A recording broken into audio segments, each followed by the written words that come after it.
میں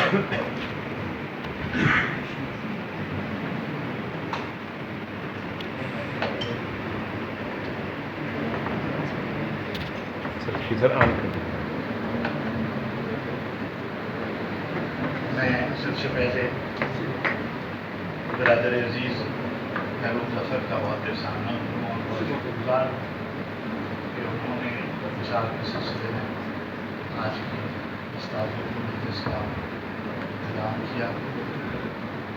اور سچی بات یہ ہے کہ ابھی چند دنوں سے مسلسل ایک غمانگیز فضا ہے مدد پر ہے.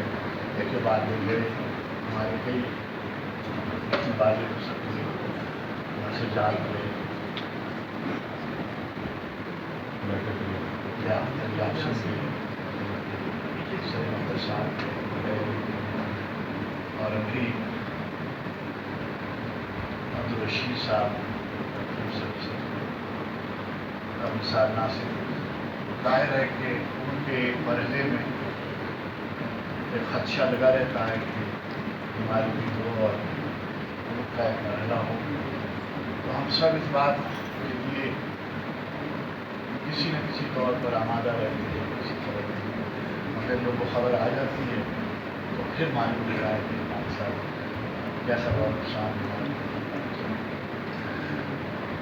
فہیم نے اور اختر نے دونوں نے اسٹاف آرٹسٹ کی بات کی تو آل انڈیا ریڈیو کے زمانے میں جب ابھی وہ براڈ کاسٹنگ سروس ہوتی تھی اس زمانے میں انہوں نے یہ کیا تھا.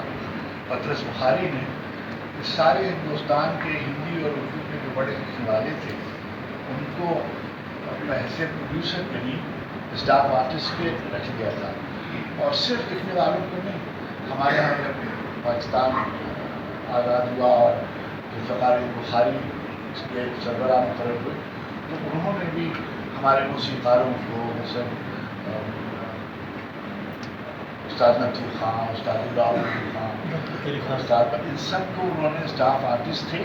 اور یہ میوزیکالوجسٹ جتنے تھے بڑے آغا صاحب, پیارے صاحب, یہ طبلہ بجاتے تھے. کچھ علماء بھی, کچھ شاعر, کچھ افسانہ نگار, ناول نگار.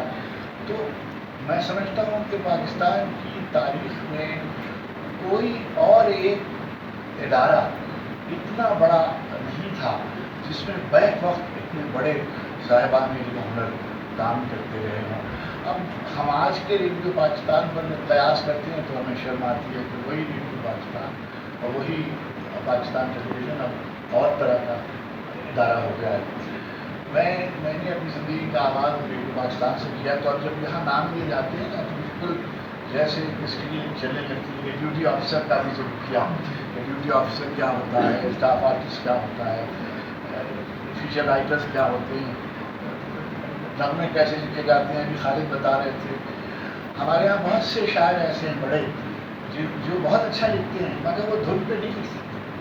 اور دھنوں پر جیسے ہم مصطفی ہیں, ابھی جو ہے کہ دھن پہ لکھا ہوا نغمہ ہے. جدید الدین علی نے بھی وحید کی دھن پر یہ نغمہ تشریح کیا. ایسے بہت سے جان کی, صحبہ اختر کی, بھئی سروں کی, اور یہاں جیسے یہ دل پاکستان کے والا نغمہ.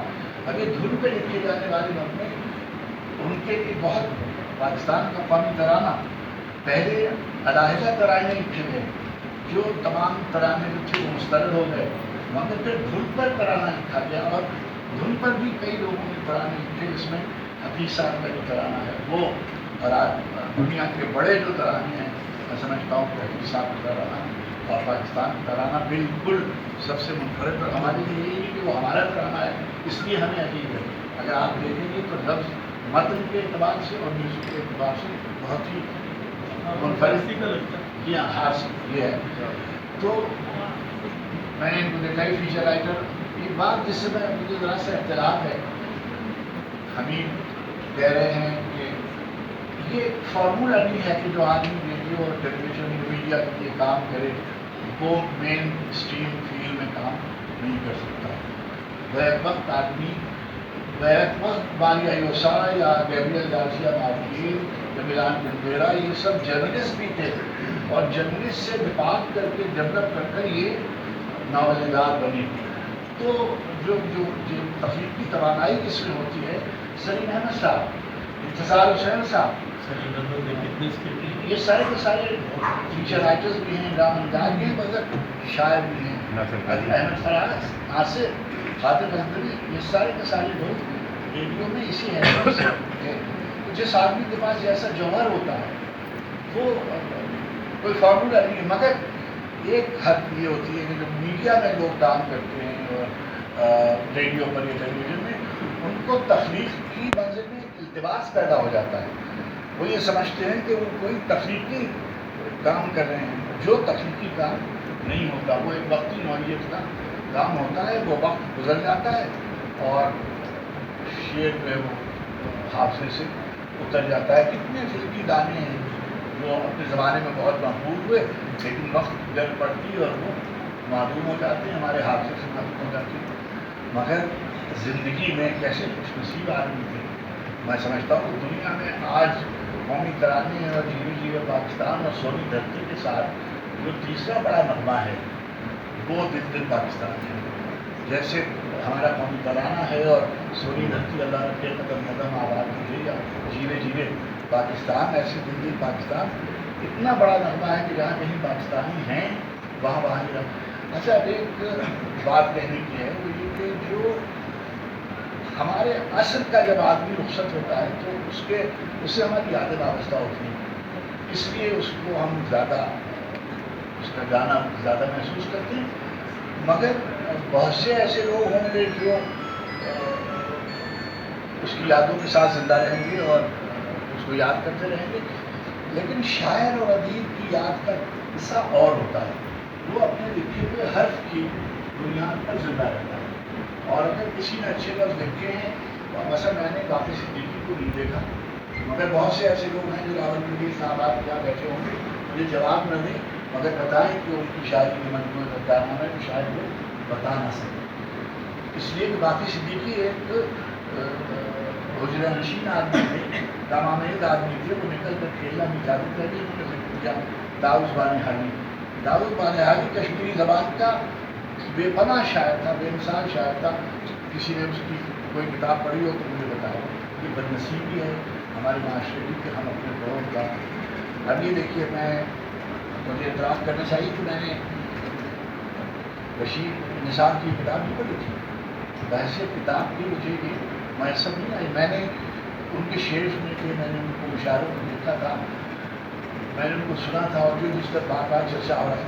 بہت خوش مزاج آدمی، اور سب سے پہلے پڑھتے تھے اور کوئی اس پہ حرف نہیں لاتے، کون ان سے پہلے پڑھ رہا ہے، کون اپنے بات کا. میں نے کسی کو کبھی نہیں دیکھا کہ ریڈیو اور ٹیلی ویژن کے مشاعرے میں.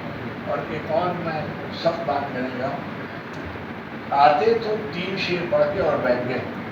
اب ہمارے یہاں تو بعض لوگ ایسے شعر پڑھتے ہیں کہ پولیس بلانی پڑتی ہے ان کو،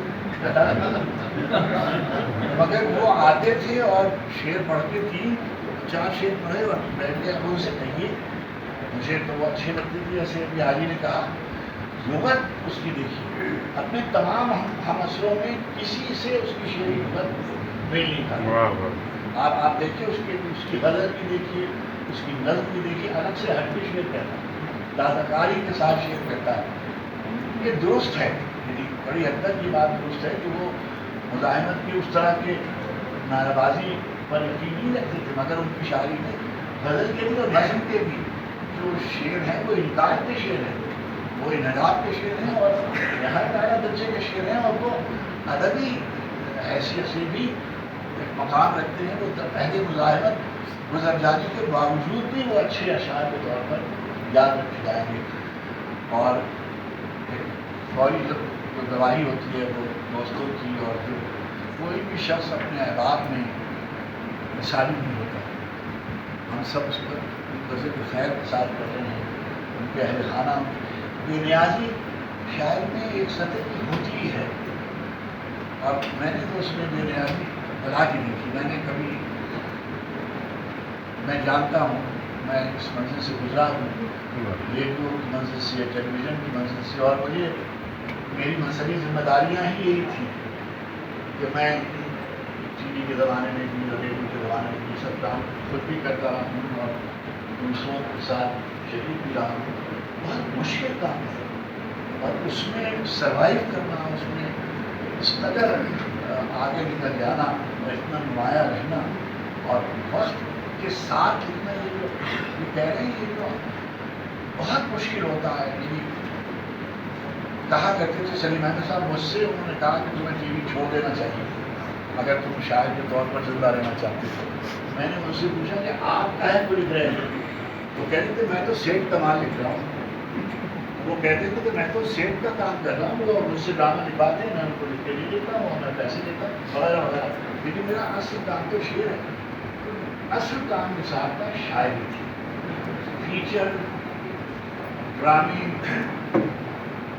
تقریریں, یہ سب لکھنا اس کا اس کی زندگی کی مزدوری تھی. اصل بات اس کی شاعری تھی اور شاعری نظم بھی اس کی کمال میں تھی, غزل بھی اس کی کمال میں تھی اور وہ اسی حوالے سے انشاءاللہ یاد رکھا جائے گا. اور پیارے عالم نے اس کو بہت عزت دی اور اللہ کے یہاں اس کی درجہ انشاءاللہ بلند ہو. بڑی مہربانی.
بہت شکریہ آپ کا, سبھی سینئرز کا, اپنے دوستوں کا. بہت دن مذاکرات کرتے ہیں.